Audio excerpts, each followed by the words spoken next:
Yoga disaster vertical bar. The hidden dangers of overstretching that can ruin your joints forever. Sounds alarming, but have you ever wondered how common these injuries really are in everyday yoga practice? What actually happens to your ligaments when you push beyond your natural flexibility?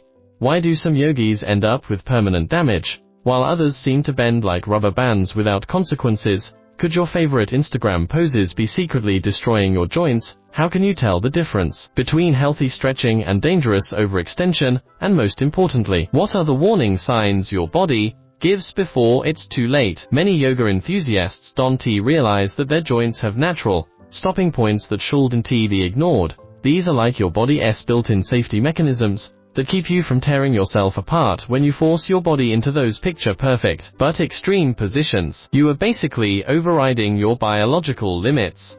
The ligaments that stabilize your joints aren't like rubber bands, they're more like tough, fibrous tape that can only stretch so far before they get damaged. What's really scary is that while your muscles might bounce back after a day or two, ligaments are slow healers because they don't get much blood flow. We are talking months of recovery time for serious overstretching. And here's the kicker: every time you push past that ouch point, you are creating tiny tears that add up over years of practice until suddenly your joints feel loose and unstable all the time. That's why some longtime yogis wake up one day realizing they can't even carry groceries without their shoulders popping out. The scary truth is that your nervous system's pain signals often arrive too late to prevent damage, which is like having a smoke alarm that only goes off after your house is already on fire. During those deep stretches, where you are trying to nail that Instagram-worthy pose, your muscles actually shut off their natural protective reflexes through this process called autogenic inhibition, basically your brain telling them to chill out. This creates this false sense of, hey, I'm fine, while your poor ligaments are getting stretched to their limits. Lots of students brag about crushing an intense yoga session, only to be hit with serious stiffness, weird popping sounds, or even joint instability a few days later, when the inflammation really kicks in. That soreness you brush off as good pain might actually be your body waving red flags that you were pushing too hard. The worst part, by the time you actually feel real pain, the damage might already be done.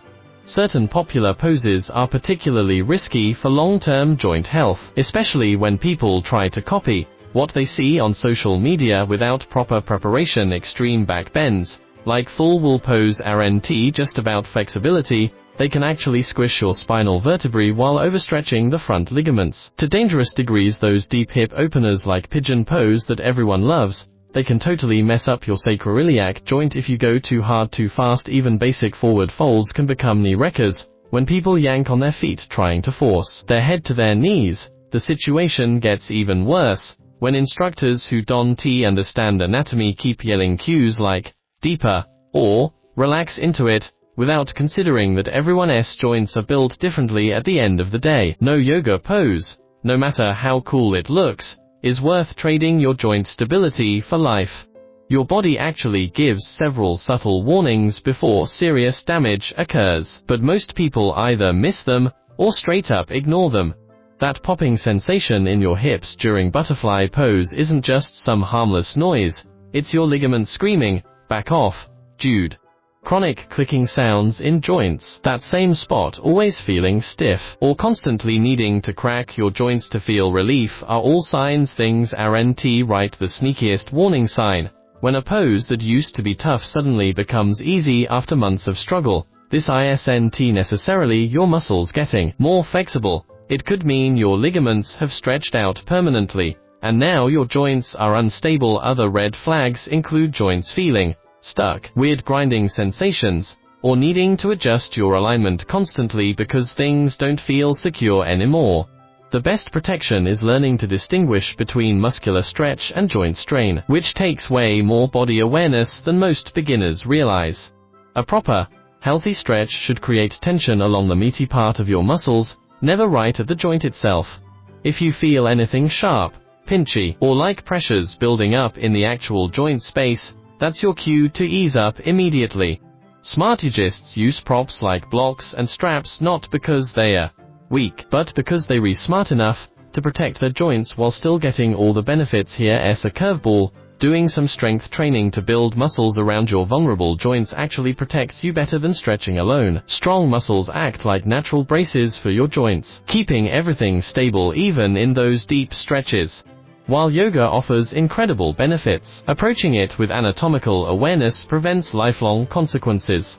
Listen when your body whispers so you never have to hear it scream.